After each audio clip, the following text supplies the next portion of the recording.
Hello everybody and welcome. Today I'm going to show you how to make a very simple bread roll. So, I'll get cracking straight away. I don't have any strong flour. If you have strong flour you can use it, but I'm just using my Polish flour that I use for most of my recipes that I want a good rise. If you don't even have this, just use plain flour. I think it will still work with the yeast. So I have 450 grams in here in my mixing bowl. If you don't have a mixer, you can do this by hand. I'm going to add in here my yeast. I've just used one sachet, which is 7 grams of quick action dried yeast. I have a teaspoon of sugar and a teaspoon and a half of salt. Pop it all straight in there. And I have 300 mils of slightly warm milk. Don't heat up too much, guys, because you'll kill the yeast. Slightly warm. Pop it in there. If you don't have a mixer, just mix it all in a bowl together. And bring it all together, which my mixer is going to do for me. I'm going to do it on a low speed for 1 minute, and then on the next level up, just a low, on this machine, this is Kenwood Chef, on speed 1 for 4 minutes, okay? Be right back. So guys, I needed this for 4 minutes in the mixer. If you don't have a mixer, you're going to bring it all together like this, and then you're going to stretch it out with the heel of your, never know what this is called, the palm or the heel of your hand, and pull back with your fingers. And just keep turning and stretching like that. And do that for about 5 minutes and you will do the same action as the machine, okay? When you get it to this stage, put it into a bowl and cover it with cling film. Here's one I prepared earlier. It doubled in size because I put it in a warm place. I actually just put it on top of my stove, because that's the warmest place in the house today. Imagine we lit a fire. And this is what it looks like.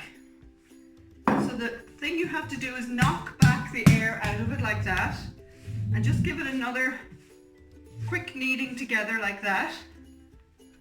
Keep making sure that your hands are nicely covered with the flour so it doesn't stick, okay? And then you want to shape it into whatever shape you want. I'm going to cut it into 12 pieces, okay? So that's one. Cut it again. And I'm going to cut this into 3 pieces each. So I'm just going to show you basically different shapes that you can do. You can just do a normal little roll, just like that. You can also, get a little bit more flour here, do a nice knot and pull it off the flour when you want to spread it out like this into a long thin shape, just using your fingers to roll it over and back, and literally tie it in a knot, and that'll rise up nicely. The other shape I want to show you is called a cottage shape. So take off maybe a third off the top, roll it into a round roll, and then a smaller one that literally just sits on the top like that, and that will look like a nice bun when it's risen. You can also do a plait as well if you wanted to. Maybe I'll just show you quickly how to do one of those. Get it all nice.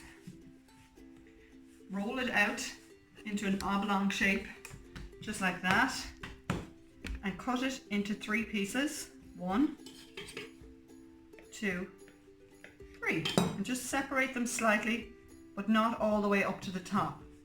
And then just like you would, plait your hair over and back like this, and that's a nice bread roll. And you can just tuck the bottom in just like that. There you go. So whenever you have all your rolls shaped out, just put them onto a lightly greased this with a bit of olive oil, and then I sprinkled a little bit of flour on top and just give it a shake all the way around. And I'm going to let this proof again. This should take how long? I can't remember. Wait now, I'll let you know anyway. I think it's about 30 minutes for the second proofing. So I'll continue ahead with this and I'll show you how to do it. Our rolls have doubled in size. They're kind of springy to touch. Now I've beaten an egg here, and I'm just going to lightly brush each of the rolls with the beaten egg. My plait has stuck to one of the rolls, but it doesn't matter. I'll just leave it like that because I don't want to pull them apart because they might just flatten. And I'm going to sprinkle on the top different types of seeds. I have sesame seeds here, and I have jeepers, poppy seeds. I can't remember the name of them. So if you don't like seeds, you don't have to bother putting any on any of them. It's up to you to do whatever you want. I'm a big fan of poppy seeds myself, so I'm just going to sprinkle poppy seeds on a few of them. I might leave the plait plain, just so you get a better idea of what it looks like whenever it's cooked.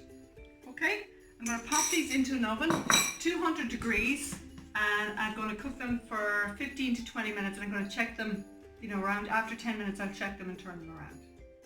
Here guys, don't they just look lovely? This is the little one with the, what is that called again? Oh, I can't remember what it's called, but it had the little piece on the top. This is our plait. Looks half decent. They're all going to be eaten now, delicious for our dinner.